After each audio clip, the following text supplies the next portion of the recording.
Bonjour à tous, donc dans cette vidéo on va faire la démonstration en fait d'un premier exemple en JavaScript. Donc d'abord on va commencer par raconter un peu ce que c'est que JavaScript et puis voir les outils qu'on va utiliser, à savoir le navigateur Chrome de chez Google et l'éditeur de texte Sublime. Et puis finalement on va faire nos deux exemples premiers. Donc la première chose qu'on va voir c'est l'utilisation de Chrome. Donc qu'est-ce que c'est que JavaScript? Ben, en fait, on peut tout simplement aller demander à Wikipédia ce que c'est que JavaScript. Alors on va aller, ça c'est la page en anglais, on va aller prendre la page en français. Donc c'est un langage de programmation qui est principalement utilisé dans les pages web. Alors on peut, pour nous, on va dire exclusivement. Le côté serveur, on va mettre ça de côté, c'est quelque chose de plus avancé. Et on va découvrir finalement les propriétés de ce langage au fur et à mesure. Mais c'est principalement un langage de programmation qui permet d'exécuter des choses à l'intérieur d'un navigateur. Donc ça peut être à l'intérieur de Chrome, à l'intérieur de Firefox, à l'intérieur de Safari ou encore Internet Explorer si on est sur un ordinateur Windows. Alors maintenant, comment s'exécute ce langage de programmation finalement? Qu'est-ce qu'il exécute? C'est un moteur JavaScript. Donc c'est ce qui va finalement prendre le fichier qui contient la programmation et l'exécuter.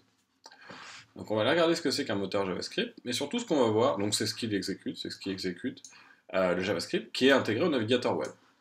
Et ce qui est très particulier, c'est qu'il y en a à peu près autant que de navigateurs. Donc là par exemple, on voit ici que chez Safari, le moteur s'appelle JavaScript Core, qui était auparavant aussi connu sous le nom de Squirrelfish ou Nitro. On voit que chez Google, c'est un truc qui s'appelle V8.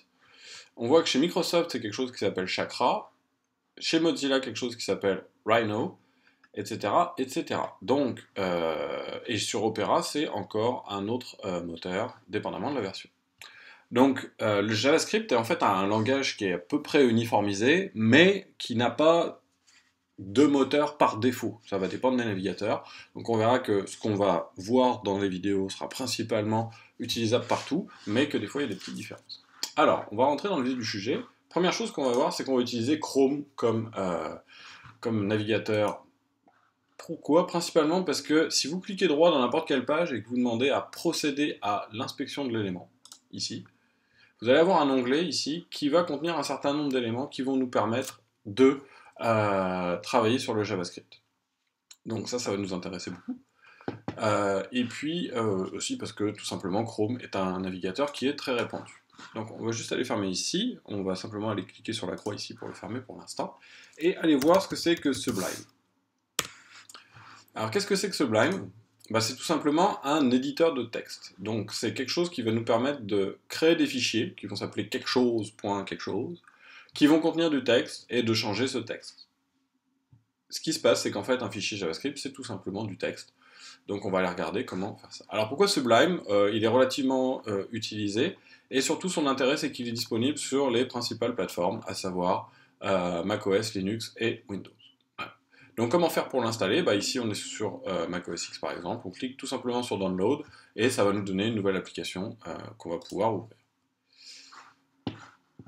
Voilà, alors moi évidemment je l'ai déjà installé, donc si jamais on le lance, ici on a Sublime Text, qu'est-ce qu'on a? On a tout simplement une page qui ressemble à ça.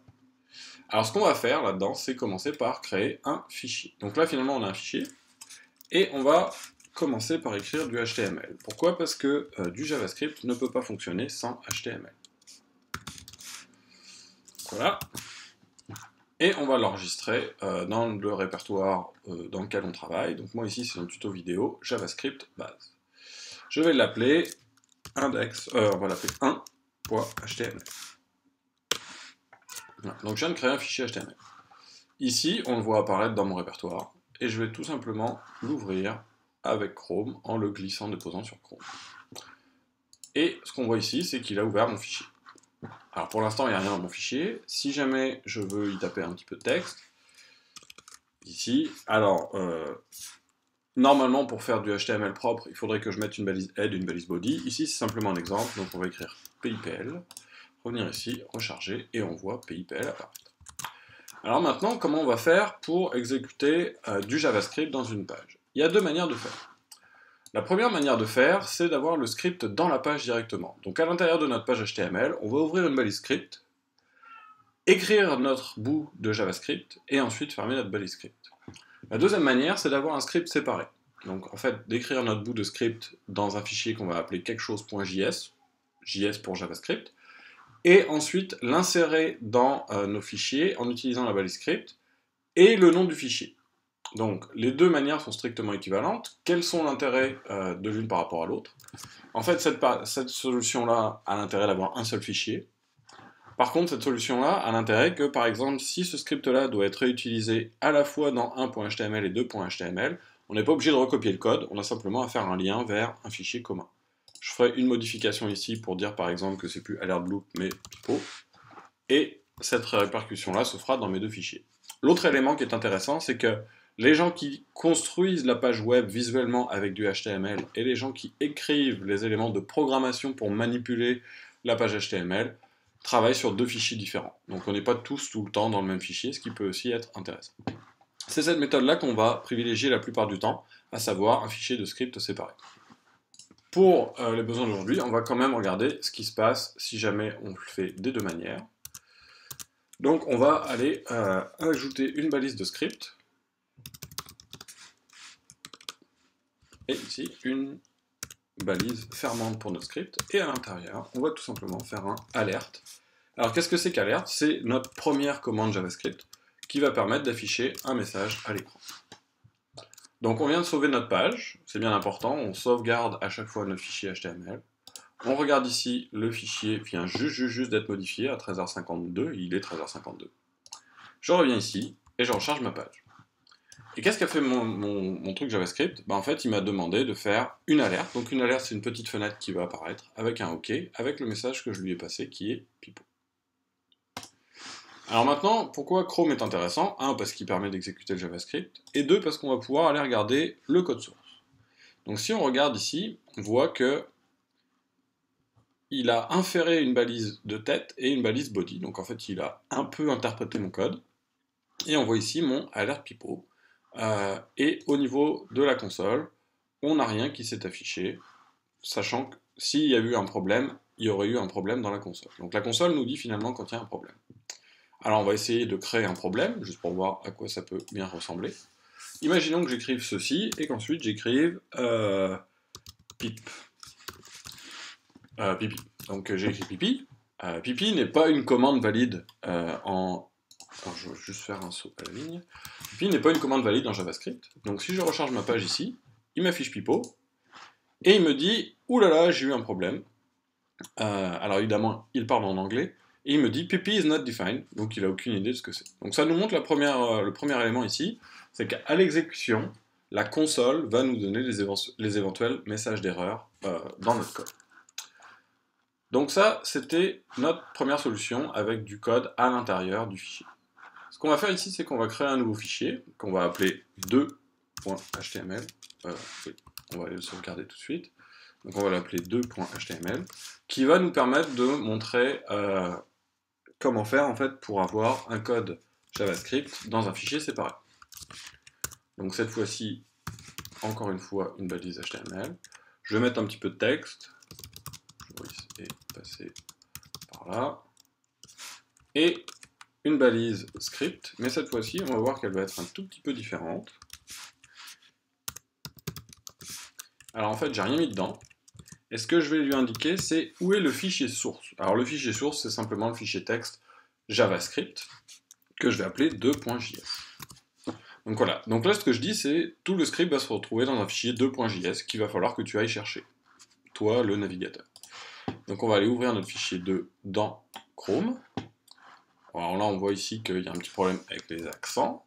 C'est normal, qu'on va les enlever, parce que c'est pas le but de cette vidéo pour l'instant. Tac. Là, vous voyez au passage que je n'ai pas acheté la licence de Sublime. Et on va aller regarder ce qui se passe au niveau de l'inspection de l'élément. Alors ici, on a trouvé une tête, et ici, il nous dit « J'ai bien vu une balise script avec un src 2.js ». Si on clique dessus, il nous montre rien du tout. Et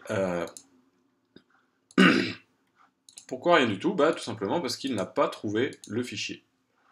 Et ici, au niveau de notre console, qu'est-ce qu'il nous dit? Il nous dit, attention, je n'ai pas réussi à trouver la ressource 2.js. Tout simplement parce qu'on n'a toujours pas créé le fichier. Donc on va aller créer un nouveau fichier, qui va être notre fichier JavaScript.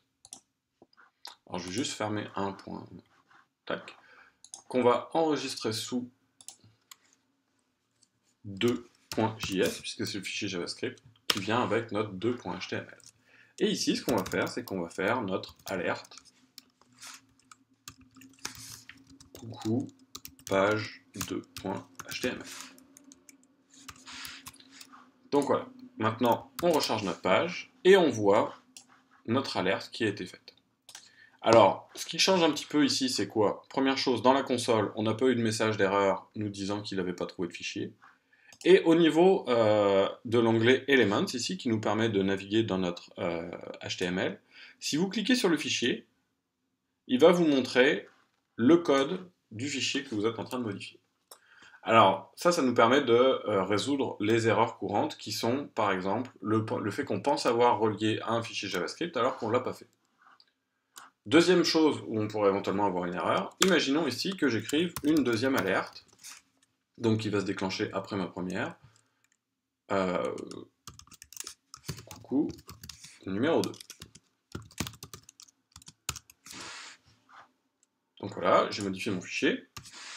Je reviens ici, je recharge ma page, j'ai bien mon premier coucou, et mon deuxième n'arrive jamais. Alors, c'est un petit peu bizarre, mais si on regarde en fait dans notre page, et que je clique ici sur mon 2.js, je vais voir le fichier qui a actuellement été chargé dans le moteur JavaScript, et on voit que je n'ai qu'une seule alerte, j'ai pas la deuxième.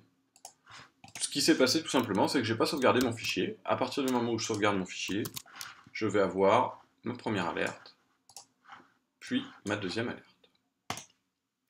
Donc voilà, donc ce qu'on a vu finalement, c'est comment, soit à partir de 1.js, 1.html, mettre du script directement à l'intérieur d'une page. Donc là par exemple, on voit comment ça s'exécute sur Safari.